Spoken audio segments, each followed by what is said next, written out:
This is Abe from Movies with Abe, and I'm thrilled to be speaking with Sarah Carter about her first film, In Her Name. How are you today, Sarah? I'm doing so well. It's good to talk to you. Of course, I'm excited to be able to dive into this Tribeca film. What was the inspiration for you to make your first feature as a director? Um, well, the first script I wrote made it almost to production, and then the money fell through at the last minute.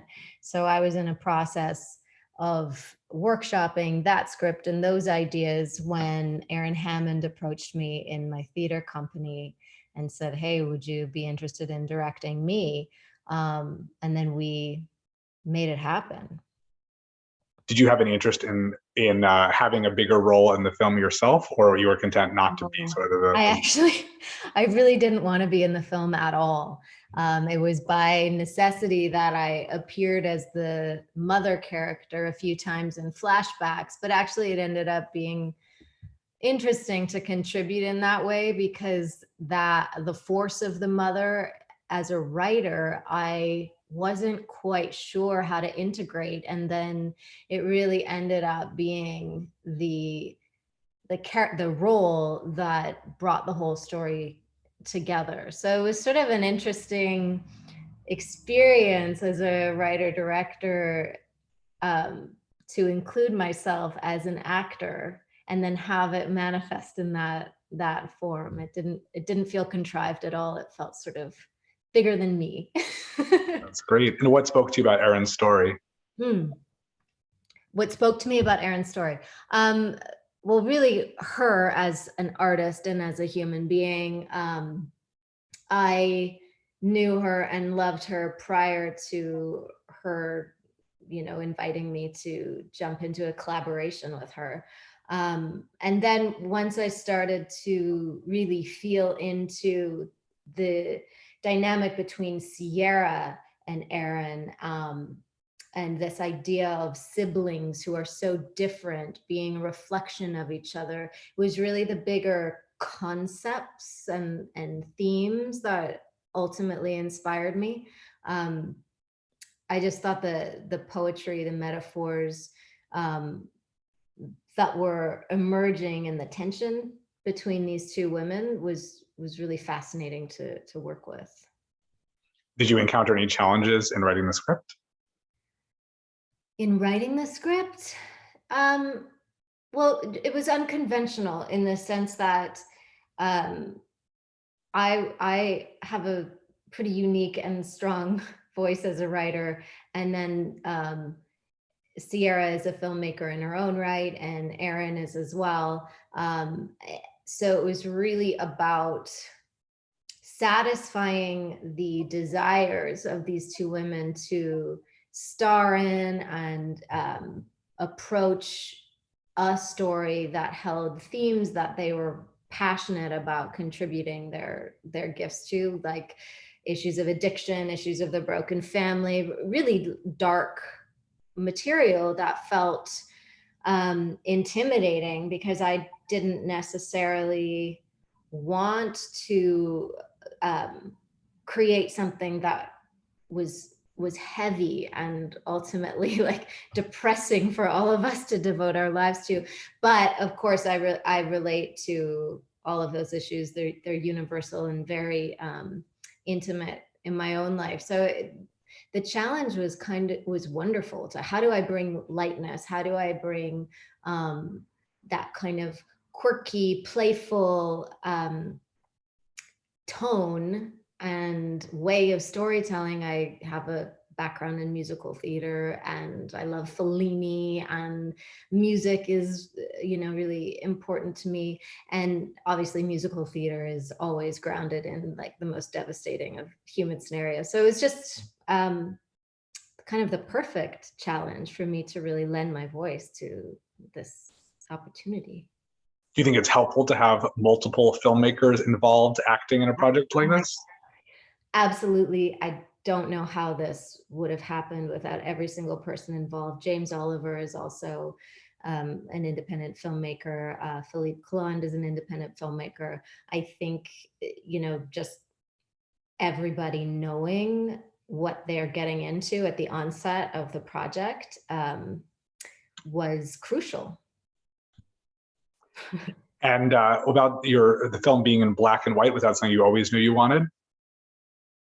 It was the original vision for this script. And again, you know, a lot of my influences come from that aesthetic, but I think it ended up really working in our favor on every level, just because it's a story about a family that's set in the art world, and I didn't want the art to end up stealing focus from what the story's really about. So I think that worked in our favor, and also just having such a low budget to not have to deal with. I'm such a perfectionist. I know that if I was dealing with like the placement of the red shoe, it would be a whole other scenario.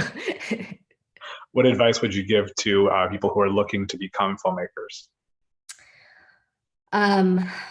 Well, make sure that you're coming from a profound place of inspiration. You have to really want and almost need to tell this story for reasons that are, I think, bigger than just personally cathartic, or you know, there's so many reasons why people fantasize about getting into the industry. But when it ultimately comes together, it's usually because you've been somewhat beaten down, and this is yeah,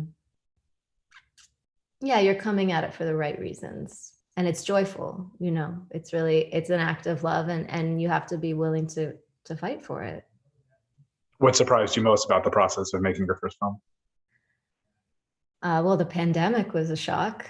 8 days into shooting, we were hit with the beginning of the pandemic. So this was when nobody knew what it was. You know, it wasn't about putting on a mask and dealing with safe social distancing, or are you vaccinated or are you not.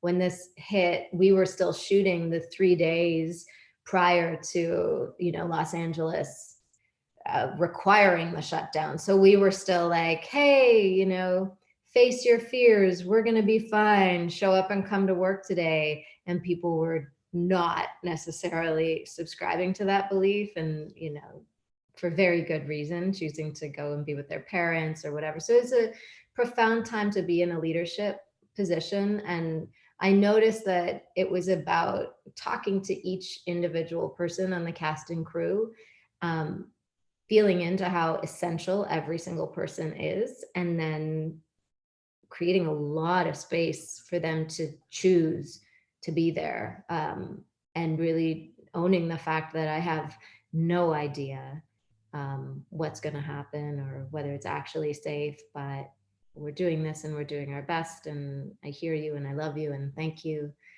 You know, a lot of that. How does it feel to be debuting the film as a Tribeca online premiere? Oh, it's such a gift. I mean, Tribeca, the festival, is so committed to supporting independent artists. I just feel amazed by the opportunities that have opened up because of the alignment with the festival, and then being at the festival, and just really networking and being a part of this group of artists that are so committed to the responsibility that artists have to impact social change, and just that, you know, that spirit of being an artist is so unique.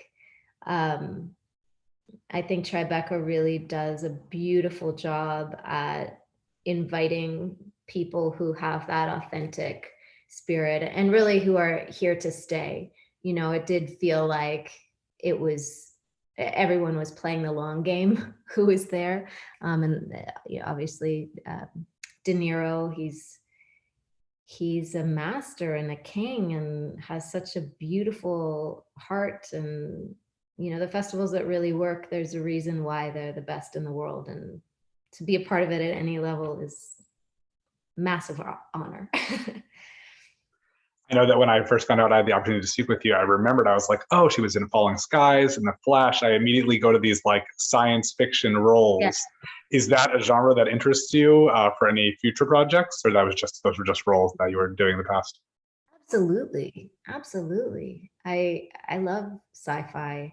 Um, and actually I was part of an interesting discussion at Tribeca with Stephen Fisher and Jennifer Egan about dystopia and just how so many science fiction concepts are sort of doomsday, like an apocalypse. And we were talking about how we can actually use that way of, you know, thinking into the future and using science to give far more hope, and whether that's actually possible. It was an interesting discussion, but in answer to your question, yes, I think telling stories on a grand scale and really tapping into where art and science become one and the same is very exciting to me. You made me think of a class I took in college, which was called Utopia Dystopia: Imagine Futures Yes. in Sci-Fi. And I think that now there are more dystopias than utopias, or at least if there's a utopia, it's not really a utopia. So that's an interesting way of thinking about it.